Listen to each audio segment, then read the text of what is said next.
Peace, friends of refined investing. Things are definitely getting crazy now. I think you've also noticed everything that's been happening over the past few days and even today all over again.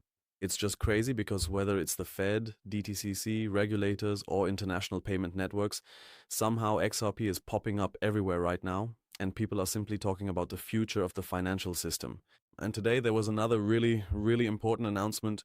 So the DTCC is now officially working together with Stellar. You all know Stellar, or the crypto project XLM, and of course now a lot of people are completely freaking out and saying, okay, that's it for XRP. Why was Stellar chosen? But that's exactly where, in my opinion, things get interesting, taking a closer look at the whole situation, because, I mean, hardly anyone is actually telling the real story, right? Things always get twisted a bit or something else is added, and if you take a look at which patents, which documents, and what statements have surfaced in recent years, the whole thing almost seems like a puzzle that's just being put together piece by piece. But yes, today we're definitely going to talk about why Gary Gensler publicly mentioned XRP years ago, why the new Fed chief Kevin Warsh is suddenly becoming extremely interesting, and why the DTCC XLM news, in my opinion, could also be very bullish for XRP. And we'll also take another look at why Ripple may have prepared significantly more than many currently believe. But before we get started, everyone, please quickly leave a thumbs up, and for those who are new here, feel free to subscribe to the channel. And of course, the first link in the video description. If you want to get VIP level 5 right after registering, the link for that is in the video description. Check it out, it's worth it. But let's start with Gary Gensler. I mean, many of you will still remember the whole SEC issue, the dispute. It was very public, but yes, long before the whole thing escalated, Gary Gensler had already spoken publicly about XRP, and he even referred to it again as a neutral bridge currency. That is, of course, quite remarkable because, I mean, we're not talking about just some small crypto YouTuber or anything like that, but rather about someone who has been deeply, very deeply involved in the American financial system for decades and has had his hand in things there for a long time with a lot of decision-making power. This very man was already talking back then about how digital assets could theoretically pool international liquidity, and one thing in particular stood out, namely XRP, because it was extremely in focus. So, not Bitcoin, we're not talking about Dogecoin, not about some meme project or anything like that, but he was talking about XRP. And that raises the question, why does he mention XRP specifically, right? So someone with these kinds of connections, even if we all don't like him, yeah, maybe we really do need to take a closer look. I mean, this has been going on for years now, right? So XRP keeps coming up again and again in the same context, whether it's cross-border payments, settlement, liquidity management, international transfers, or banking infrastructure. And at some point, you naturally start to wonder, why is it always XRP? What's really going on with it? Because, I mean, by now, we're not just talking about Ripple, the company behind it. We're talking about people close to the Fed, banking documents, patents, central banks, and simply major or the biggest financial players in the entire market. That's exactly why I find the current development so exciting, because it's starting to feel like XRP is being taken much more seriously behind the scenes than the general market currently seems to believe. And that's something we should definitely take a closer look at. But first, let's talk about Kevin Warsh. He's probably one of the most interesting people right now. I mean, Kevin Warsh is considered to be much more open towards crypto, tech, and digital financial systems in general. And now it gets extremely important. There is a paper that Kevin Warsh was involved in, which specifically mentions XRP as a liquidity solution between stablecoins. And that's pretty huge because we're talking about the new head of the Federal Reserve here, right? This isn't just some random guy. This isn't just some dude playing checkers in a retirement home. We're talking about a very important person here. Basically, we're talking about the very top of the American monetary system. And that's exactly why you can't just ignore this or say again, oh, it's not a big deal. That's just some crappy news. Why aren't we at $10? I mean, it's really striking how often XRP suddenly comes up in these kinds of discussions.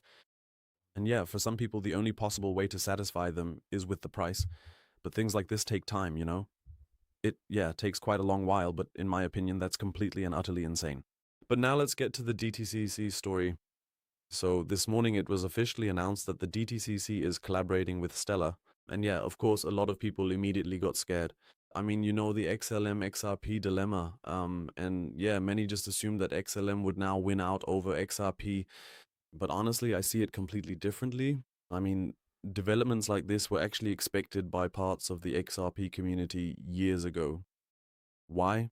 because in older historical documents, for example, or even in patents, both XLM and XRP were already mentioned. And that's exactly why the latest news developments don't surprise me at all. On the contrary, for me, it certainly confirms that this type of network is thoroughly being tested right now. And you shouldn't see this as direct competition or a rivalry or anything like that, right? I mean, there isn't just one bank in your city either, plus they have completely different areas of application. But now comes the most important point of all. I mean, tokenization alone doesn't really achieve much at first. A lot of people probably misunderstand this completely because, I mean, theoretically, almost any company today can tokenize some kind of asset. So that's not really the problem in terms of the basic structure. But the real question is who will actually provide real volume later on? Who will ensure that various assets are actually traded and used? And that's exactly where I see Ripple as being extremely well positioned because Ripple isn't just building any old ledger. Ripple is building prime brokerage, custody, settlement, a liquidity network, and basically this entire institutional infrastructure. And that's exactly what could make the decisive difference later on. And even though XLM is being discussed there now, in my opinion, there's simply a lot more happening behind the scenes with XRP. And that's why, for me, it has always been the favorite project out of these two, you know? I mean, I also think XLM is very strong and has great potential, but for me, it's just weighted lower. But you also have to say that I actually started buying XRP back in 2016, the very first ones. And yeah, that was kind of the number one for me. Even back then, you already got various bits of information about who was involved. Back then, there was a bit more, yeah, I don't really know how to put it, but there was just some different information circulating, things that aren't really talked about anymore today. And that's why, yeah, I personally just find XRP more exciting. But that doesn't mean that XLM is a bad project. On the contrary, in my opinion, it's actually one of the best altcoin projects. So let's see, it's going to be very, very exciting. But this is exactly where I see the huge advantage of Ripple Prime. A lot of people just talk about, oh wow, assets are being tokenized now, etc. But that's just step one, you know? And the real challenge actually comes afterwards. Because a dedicated entity also has to generate volume, enable trading, provide liquidity, and above all, create institutional usage. And that's exactly what Ripple currently seems to be working on, and working on with significant intensity. As I said, that doesn't mean that Stellar is a poor alternative. Not at all, you know. I just mentioned that earlier, but right now Ripple simply appears to be much more strongly vertically integrated, more like a complete financial ecosystem. We just don't have that yet with XLM in this form. But, well, in that regard, we're still just getting started.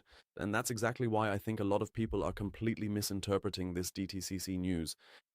Because for me, this doesn't mean conversely that XRP is wrong or that XRP is losing, but rather that the infrastructure topics are becoming real.